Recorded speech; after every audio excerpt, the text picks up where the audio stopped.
what to expect at IFA 2019, and more, coming up on today's episode of the latest in tech news. Hey Gadgeteer, you're just in time for the latest episode in the world's only 3-in-1 show on tech, gadgets, and gaming news. That's right, this is the latest in tech news. My name is Taylor American. If you're new here, hit that subscribe button right now so that you don't miss out on the latest news. Thank you to all of those who have subscribed, and hope we're providing you with some value on this Labor Day weekend or week or whenever you happen to be tuning in. But we would hate to have you miss out, so be sure to double check that you are subscribed, and if you know of a friend who would benefit from this information, feel free to share it with them. This podcast is currently heard in 85 plus countries around the world, so you are one of a great audience of listeners, and we appreciate each and every single one of you. Today, we're going to be taking a look at, Europe's biggest tech show, IFA 2019, and what we might be expecting to see from there. I'll give you an indicator. Hopefully we have more news on something I announced last year at last year's show. That was kind of a highlight, and yes, I actually covered it on this show, so hopefully we'll actually have more details on that. We'll also be taking a look at what to expect at Apple's 2019 event that'll be coming out in about a week and a half.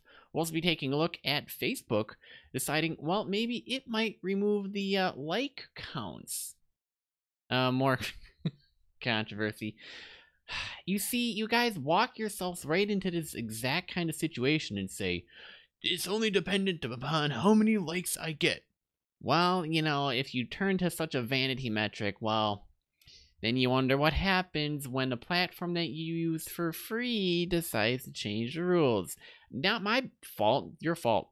So you can thank yourself. We'll also be taking a look at a couple of gadgets. We'll be taking a look at Parrot's new drone. Comes with a smartphone-powered FPV goggle, and it looks kind of interesting. We'll also be taking a look at the HP Pavilion X360-14, a quality convertible PC available at a great price. And in gaming news, we'll be taking a look at Dragon's Dogma, the most influential game no one has ever copied. And finally, we'll be taking a look at this new Zapper Trap that's going to be introduced to Fortnite Battle Royale. But before we can get to all of that, let's take a look back on today in tech history.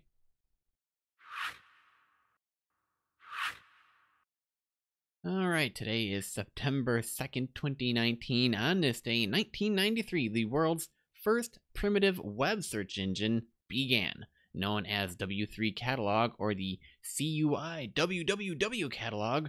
It was started by Oscar Neerstrats at the Centre University d'Informatique CUI of the University of Geneva.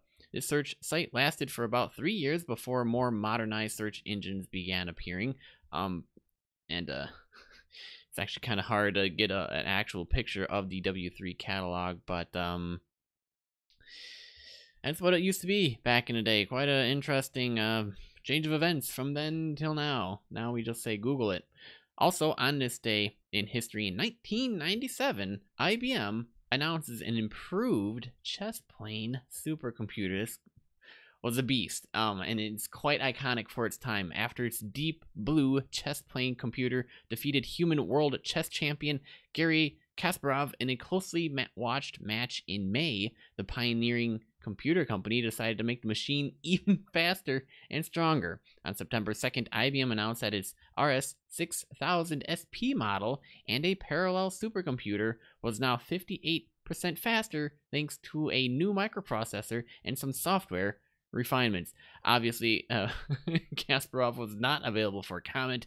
He was unhappy, probably by the prospects that he was now second to a computer, beating him at chess. But, remains to be seen. It's when it comes to intellect, computers will have you beat anytime, place you're choosing. Just don't expect to have them win a match if they're going to meet you out on a playground at 10 o'clock in a dimly lit parking lot. Or playground, parking lot, either one, because you could probably take out a computer like no problem, because they might be smart, but they don't have legs and can run away. I'm just saying. What? I'm not abdicating violence. Okay, if anything, it's for your sake with all these sci-fi movies coming out with the like Terminator and stuff. It's not my fault, okay? If anything, if zombies attack, you know, you just set up treadmills around the house, okay? I don't know why you're getting on my case. I got a show to do. Okay, enough complaining. Let's get on to today's feature story. And I just want to have you know, you guys started it, not me. Okay, you're sitting there going, well, you can't go yelling at computers. You know, they're only smart as the people that program them. Yes, exactly my point. Thank you. We finally found some common ground. Speaking of common ground, well, IFA 2019 is happening. For those of you wondering, hey, can I get the show notes and the articles mentioned in today's show? Certainly, head on over to TechNewsGadget.net and you'll find all further details there. And that's probably one and only time you're going to hear me say that in Curly's voice from the Three Stooges. And if you have no idea what I'm talking about, it pays to kind of get current on the pop culture in America. Anyways, IFA, Europe's premier consumer tech trade show, is a lot like the Consumer Electronics Show CES held here in the US every January. It's a massive showcase for companies to show off their latest products in front of international media and hordes of showgoers. Familiar names like Amazon, Samsung, Electrolux, LG, Lenovo, and Qualcomm will be front and center at IFA, alongside other companies, perhaps a little less unfamiliar to American audiences, but all contributing to the carnival-like atmosphere in Berlin. Unlike CES, IFA is open to the general public, which makes the mood more festive with a crowd that's ready to be impressed. It's kind of like the World Fair, right? Well, last year at IFA 2018, Acer came out with their Predator Thronos gaming chair, and you see a picture of it on the screen right here. Oh my gosh. If you want something worthy of drooling over, this is the one. That don't do it, don't drool. It's like big money, big boy money. What's the biggest news that will be happening at IFA this year? Well, might be centered around mobile phones. The global rollout of 5G, the next generation in cellular phone connectivity, will be top of mind for every mobile phone company, with press conferences from Samsung, LG, who already announced their new K-series phone at the show, Sony, Huawei, and for the first time at IFA, Nokia. Every manufacturer will at least be paying lip service to the coming 5G shift, even if they don't outright announce phones that support it. Even Deutsche Telekom, Dutch, I'm really bad at names and phrases and stuff. Europe's, I just offended everybody. Largest cell phone service provider has a press conference slot, which is interesting.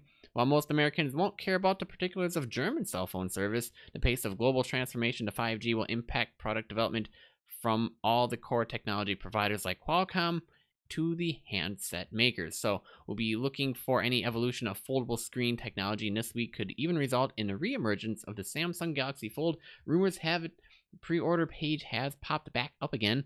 According to a leak in the South Korean press last week, Samsung is set to reintroduce the world to the foldable smartphone that needed a do-over on September 6th. That's the first day this show, IFA, is open to the public, but also a day after Samsung's official IFA press conference, when it usually makes all of its news at the show. With the iPhone 11 event scheduled for the following Tuesday, September 10th, the timing would be just right for Samsung to kind of steal Apple's thunder and come rolling right in and say, guess what, we got a foldable phone, 5G. The rumor also says that Samsung will only release the revamped Fold in South Korea initially, which would lessen its impact with American consumers. Now, on a laptop front, Intel has a new generation of 6-core laptop processors coming to market, codenamed Comet Lake. You can expect laptop makers from Lenovo, Acer, and others to follow. Dell, who already announced its Comet Lake-equipped XPS 13 laptop this past week. A new Chromebook line from Lenovo also emerged before the show, and personally, a lot of us here are hoping for something similar to the $30,000 Acer Thronos gaming chair that we saw last year. Yeah, that's why I said don't drool on it. It costs 30 grand. It's Acer also has the first major press conference at the show, scheduled for 4:30 a.m. Eastern Time on Wednesday, September 4th, so hopefully they will kick this off with something equally ridiculous. For TVs, usual suspects like LG or Samsung haven't really tipped their hands to any IFA TV news, but perhaps more interesting than the hardware right now are the content streaming services. Roku CEO Andy Wood will deliver one of the keynote speeches for the show on Saturday, September 7th. Huawei, Qualcomm, and Turkish appliances manufacturer Arkley will comprise the others. It seems likely that Roku will announce some kind of European expansion to its streaming services. Amazon might also have some similar news coming to Berlin. Last year, we saw the expansion of Alexa into various third-party speakers, along with various gadget announcements. Amazon will have a press event at this year's show, which suggests that we might get more news than a typical product showcase Amazon brings to the IFA. Now, like Roku, though, any major Amazon announcement at IFA may be tailored to a European audience, so keep that in mind. It might be along the lines of European service expansion. Behind just the day-to-day news, well, CNET team is on the ground in Berlin, so hopefully they'll obviously let people know if there's anything interesting happening at IFA 2019. That's worthwhile at least, so stay tuned for the latest. But yeah, that's what's happening here for IFA 2019. Hopefully we hear something a little bit cooler than, the Predator Thronos gaming chair for 30 grand. I'm not kidding you. This you guys interested one? Do you have your pre-orders in? Regardless, if you are interested, let me know down in the comments. I'd love to demo this out and test it out, but I almost guarantee you I have no room in my house to play it, or no room to put it either, for that matter. It's this big, huge, massive chair. Gorgeous piece of hardware. So yeah, moving on. All right, well, not to be outdone, well, Apple's September's 2019 event is expected to be September 10th at the Apple campus in Cupertino, California. The event's mysterious by invitation only poster may be all secretive, but then again, this is the world of tech, and they have been leaking stuff along the way. But here's what we can be looking forward to, hopefully, probably with a couple of, twists and changes along the way as to what we'd actually be hearing about. One leak or showcase or rumor that we expect to hear more about is the new iPhone coming out, the iPhone 11, 11 Max, and 11R. They'll likely be showcased next week. No 5G models have been suggested. On the surface, at least, the new iPhones are more of the same old notch, screen dimensions, and materials. This design of the iPhone will remain unchanged for yet a third year. Comes as a bit of a disappointment considering the lengths other manufacturers have gone to revamp the look of their phone every year, losing bezels and relocating selfie cameras, but there may be a few changes. You'll still need a new phone case. That's due to the controversial new camera bump at the back, which is to some individuals quite an eyesore to look at. The iPhone 11 models feature a triple camera setup arranged within a square instead of a vertical strip. It's unsightly and uncharacteristically inelegant of Apple. Of course, we know this is based on leaks, but there hasn't been any news to prove otherwise. The other substantial changes come under the hood. Within a notch, Face ID sensors are going wide angle, so you won't have to raise your phone if it's resting on a table. It'll also feature a reverse wireless charging system to charge another phone or your AirPods. In the camera department, the iPhone 11 will have two rear cameras. Its higher-end brothers, the 11 Pro and Pro Max, will feature an ultra-wide lens and a welcome addition that's bogged down by its ugly arrangement. We could see, although they could surprise us all and take a cut in profit to bring the iPhone 11R's price down to compete with the Google Pixel 3a, but we'll see how things go there. Also, we're expecting to hear about some upgrades to the Apple Watch. Not a whole lot has been leaked about the Apple Watch. Apple's either successfully kept it all under wraps, or it could be because there won't be much of a change this year at all. iHelpBR rumored Apple could be releasing one made of titanium, which would add to the line of Apple Watches made of some fancy materials. Considering the special ceramic watch you could get cost $1,500, this one would probably be a little bit more, but having reworked the design and increasing the screen last year, Apple must feel the hard work has been done with the watch, so we might not be hearing much about that. Software updates to be finalized. The iOS 13 beta version has been available for a while now and will be made final after September 10th. While users have enjoyed its various upgrades, it should now come free of any glitches users may have had to put up with. Flipping the script, Apple went ahead to release an update to iOS 13 in August. iOS 13.1, it brought back automations, the shortcuts feature that was removed in 13 that lets you create if this then that actions with your device, the share ETA function also return to Apple Maps, but we'll have to wait till the Apple event to know what actually crosses over into the full iOS 13. Also expect a long-awaited release of the new iPad OS, which makes the iPad closer to the laptop replacement some people have been longing for. The new Mac OS Catalina should also be launching. It'll be boldly retiring the iTunes app that we've covered before, which used to split up into music, podcasts, and TVs. One new feature that some people are excited about is Sidecar, which lets you use your iPad as a secondary display with your Mac, along with its accessories like the Apple Pencil. And finally, we expect to be hearing something about the 16-inch MacBook.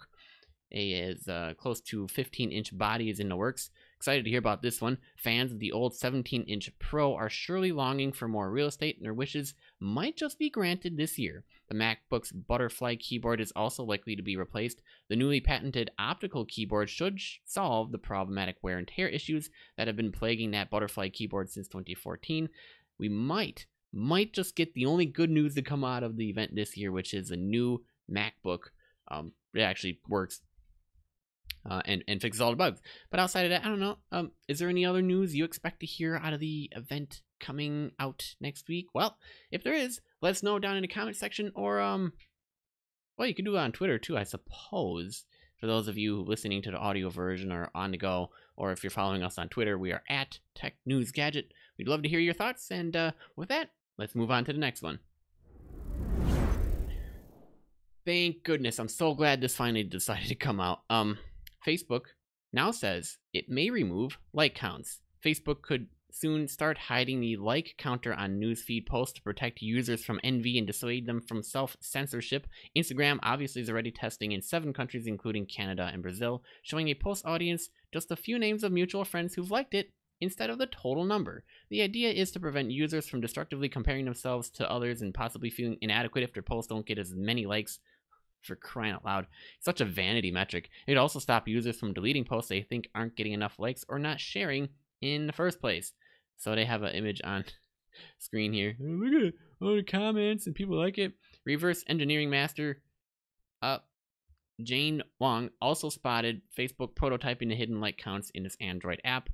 The TechCrunch reached out to Facebook, and they did confirm that it's considering testing removal of like counts. However, it's not live for users yet. Facebook declined to share results from the Instagram like hiding test, its exact motives, or any schedule for starting testing. Now, if it does decide to go ahead with the test, Facebook would likely do so gradually and pull back if it significantly hurts usage or ad revenue. But for crying out loud, if it's such a vanity metric and people are really comparing themselves to the number of likes they have on a Facebook photo, guys, seriously, you have no idea. I don't know.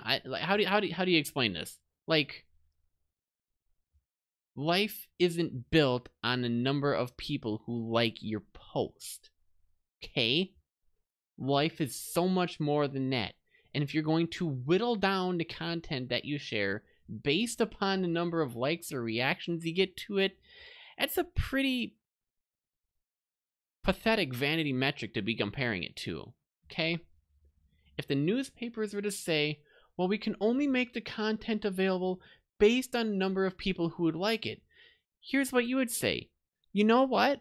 I don't care how many people liked it or didn't like it. If it's news that I want to hear about and that I'm interested in because I'm paying you money for your news service, or I'm following you because I know who you are and I value the news that you bring to the table, well then, golly gee, maybe it shouldn't just be based on a vanity metric like likes or reactions. Isn't that interesting? I know I'm beating a dead horse here, but I had to bring that example up. But yeah, it's what do you think? You like this idea? Not like this idea? Let me know. You've already heard my thoughts on it. I probably shouldn't say anything more on it because I'm probably going to get myself in trouble, and I'm going to have all the trolls and the eggheads come out and say, "Hey, can't do this. This is stupid. And you're just saying that because you're mad your post didn't get enough likes." I really don't care. I don't. Don't care at all. And by eggheads, I mean Twitter profile users who have the default image background because they're too lazy to go in and actually update it to a custom image of whatever it is they want it to be. Seriously, it's not that difficult to change your profile image on YouTube, Twitter, and same on YouTube and Facebook and Instagram and wherever else you forget to update your default. Anyways, yeah, I don't have anything else to share on this, but with that being said, let's move on to some gadget news. Ooh, gadget news. Did you know that you could be watching this show over at youtube.com/TechNewsGadget? You could all be getting the video of today's show. You could be looking at the images, the videos, everything else that goes along with the video portion of the show. But I understand if you're on the go and you can only listen to it via the audio version. Most people actually listen to this show via podcast, so this content is always made available for you guys on the go. But if you ever wanted the visual elements, YouTube is always there and available for you. Details at youtube.com/TechNewsGadget. It's actually also embedded right into the post itself. TechNewsGadget.net. Parrot's latest iteration on its flagship Anafi drone is all about immersion. The new Anafi FPV for first-person view is being sold as a package with a headset that puts pilots in their drone's perspective. But instead of a dedicated screen inside the goggles, Parrot's approach is to have users slot a smartphone in, similar to headsets like the Samsung Gear VR or Google Cardboard. The Anafi FPV package will cost $800 when it goes on sale later this month. It will include the drone, the glasses, a controller, extra propellers, a battery, a 16GB micro SD card, and a USB-C cable. The Anafi FPV also comes with a new backpack that Parrot says can double as a stable platform for launching the drone. Now, for those of you wondering, FPV drones are experiencing a bit of a boom right now. Drone racers are leveraging the skills they develop in competition into side gigs, shooting commercials, creating videos that go viral, and even capturing live footage during sporting events like Formula Drift. DJI recently released its own pair of FPV goggles and a small, high-definition transmitter that can be attached to just about anything in an attempt to wade into this new slice of the market. And, oh man, look at it. Here it is. Here's this drone. Here's the backpack that goes along with it, the controller that goes along with it, and a little slot in for the phone. If you want an up-close view of it, here's how each of them break down into how it looks and how you put it in, how that works out. Yeah. Oh yeah. Parrot's popular or modular smartphone-powered approach to FPV headsets is bound to offer a lower resolution experience than the purpose-built goggles sold by companies like DJI or Fat Shark. It's compatible with smartphones as big as 6.5 inches, though splitting a smartphone screen to two eyes tends to be a lousy experience. But as with most things Parrot does, the company is likely betting that a slightly lower price tag will be enough to sway some customers in who can't afford to shell out $700 or more for just the FPV goggles. And I gotta get myself something to drink here. Man.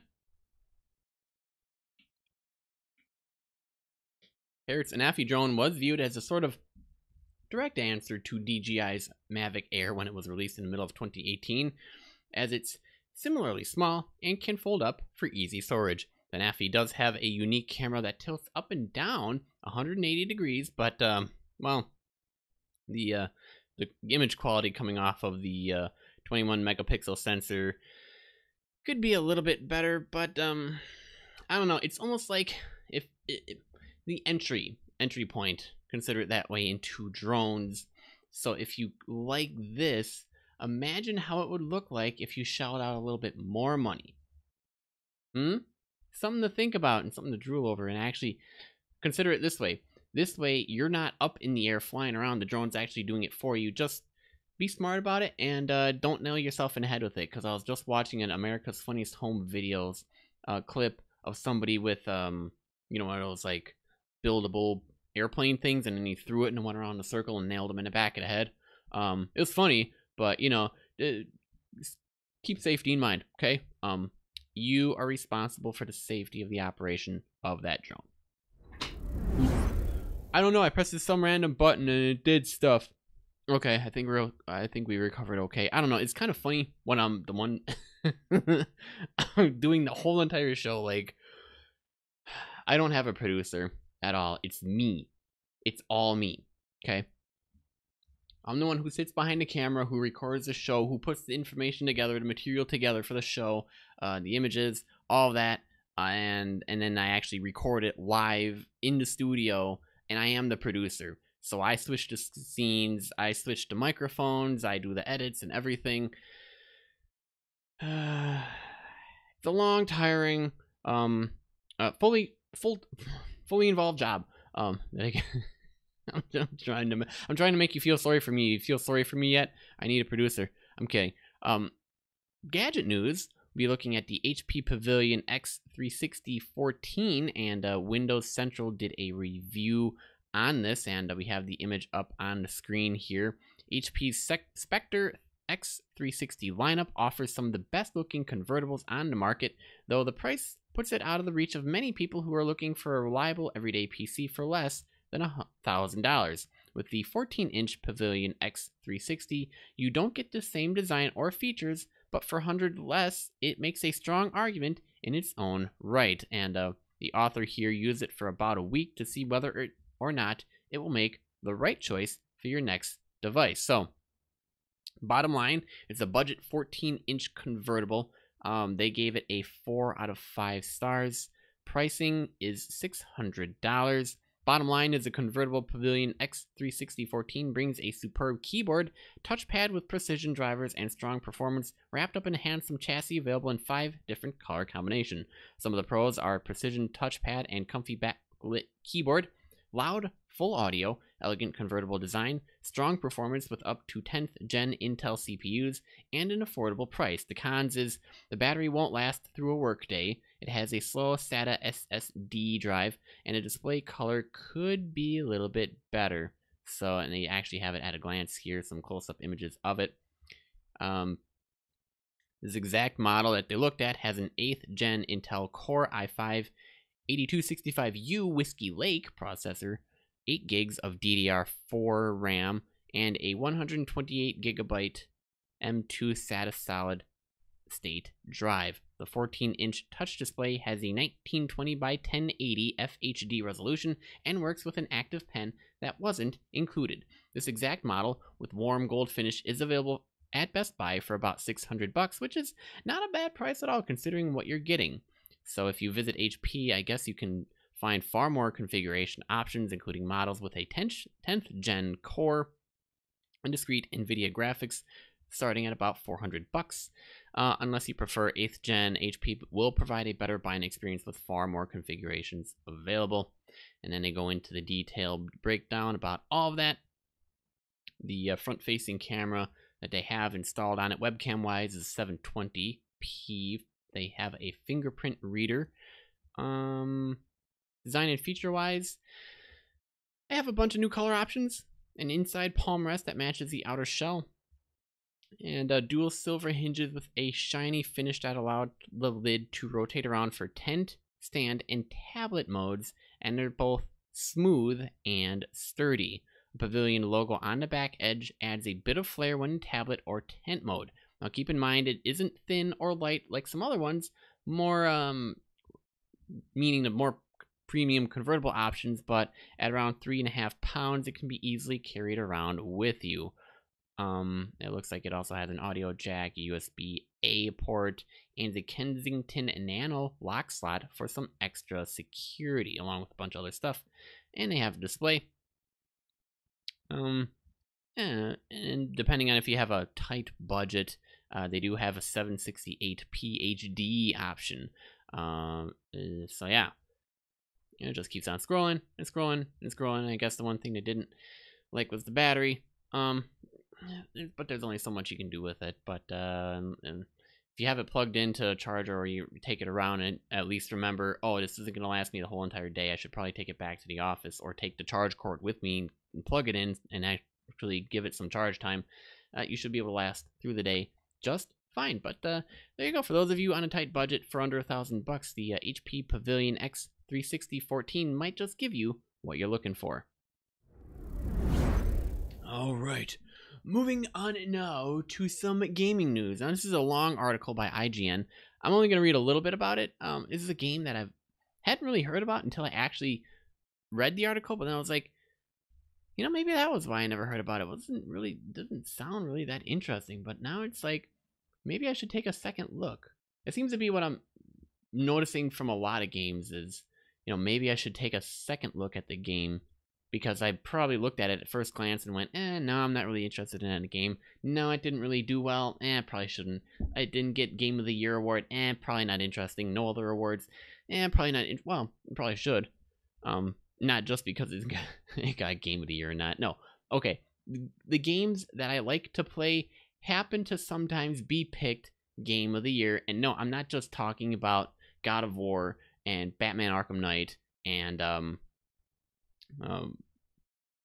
Shadow of Mordor.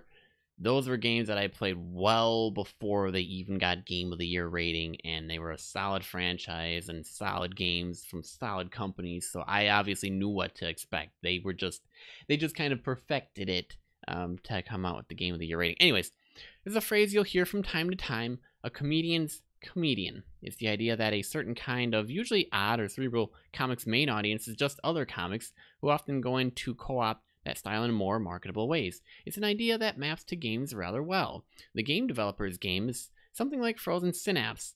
And the author here has lost count of the developers they've seen losing their minds over its elegant Spartan approach to tactics, or Vampire the Masquerade Bloodlines, a game so broken but so compelling that it died and had its bones picked clean by the likes of BioWare and CD Projekt Red. But then you have something like Dragon's Dogma. On the surface, Capcom's 2012 action RPG seems a similar case. This is a game made with the stated intention of capitalizing on Elder Scrolls fever, arriving mere months after Skyrim and bringing with it similar fantasy references, quest design, and an open world structure. But its Japanese creators and Capcom's action game expertise meant it came out quite differently, a chimeric hodgepodge of cross-Pacific ideas. And I actually have a video here, first 15 minutes of Dragon's Dogma on PS4. Day one fans discussed intricate action systems, hailed smart twists on the genre, and tried and mostly failed to describe the pawn system, which is a very weird, very novel approach to asymmetric online play in which you hired AI-controlled characters made by other players while lending out your own. Many other people subsequently bought the game and found an extremely brown world tied together with an absurdly underexplained story and populated by hilariously stilted characters speaking in ye olde English for no real reason. But it sold well. Not that well, enough to earn an expansion, a remaster, and a middling MMO spin-off, but not really enough to warrant a full sequel. But over the years, whispers about the game continued to speak out every now and then. That its huge post-credits section is a bewildering masterclass in endgame content, that its varied approach to classes feels, well, class above most action RPGs, and that it features one of the medium's grandest depictions of the sheer power of magic. But this is the author's opinion. Seriously, look at high bullied. It should be the quintessential game developer's game. See plenty of people, devs included, talk about it to this day. Should be seen as standout ideas all over the place, but we just aren't. Well, but don't take the author's word for it. Take creator Hideki Itsuno's. He asked him what he thinks Dragon's Dogma did well over other games that haven't matched. He can't really keep it to one answer. I think the three-dimensional combat based around climbing onto monsters' bodies still holds up against other titles now. I also haven't seen the pawn system anywhere else since. The way forgeries worked in the game was very clever, and I also think that Dragon's Dogma has the best and scariest nighttime of any RPG. You see, he emailed the director to talk about the odd legacy of this game, a passion project for him, albeit a passion project with the kind of budget you're given if you're the person that heads up the Devil May Cry series. It's a game that the author here loves a lot and just finished again by the means of an excellent Switch port. And while playing it the best part of a decade later, I still might not have seen anything quite like it. Never mind a sequel. There seems to be no one better to talk about with it. And well, I mean, so then he decides to post some pictures. And looking at some of these images going, what the heck? Look at this stuff. Look at these images. It's nuts. This is a game that came out in 2012. It's actually pretty good. I know. I'd be like, hey, are you What are you showing? I hear mouse clicking. Yeah, you're probably missing out. YouTube.com/TechNewsGadget. But I understand if you're on the go. If you are on the go, you can actually load up this podcast in any podcast player you are listening on.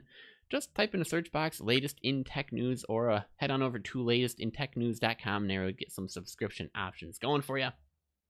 But yeah, the author did by asking Itsuno why he thought the game got a slightly muddled first reaction. He is decidedly more forthright in his answer. He said the pawn system and the game's interpretation of RPG gameplay via real-time actions were, I think, difficult to understand by players at first glance. To be honest, I'm not even sure that all the internal staff fully understood it either. Yeah, kind of interesting. Actually, they have a longer form interview that goes on. I'm not going to be covering all about that, but if you guys are interested in reading the rest of the article, I will have it in the show notes for today. The title will be called Dragon's Dogma, the most influential game no one ever copied. It's actually a really interesting read. I encourage you to go read it if you are interested in this kind of game, and then kind of wonder to yourself, man, just imagine if the game actually did well, or if there's like a sequel that came out that, went well. Could the genre be a lot different than it is currently? It could very well be. All right, moving on to this last piece of news, because I know you guys are all like, ugh, what's going on? Well, the Zapper Trap is coming soon to Fortnite Battle Royale, and I wanted to make you guys aware of it, so that you're aware of it and didn't come to complain to me and say, hey, you forgot to cover Fortnite news. But if you're on the opposite end saying, well, why are you always talking about Fortnite news? I like talking about popular stuff, okay? If there's something that I missed on the show, or there's a subject or like a gadget or a game that you want to be informed about or kept up to date, that you don't have to go out and look at, news coming out about, be sure to let me know out on Twitter at TechNewsGadget, or just shoot me an email, technewsgadget.net, and we'll make sure to keep an eye out on that game or gadget or news that you want to hear about.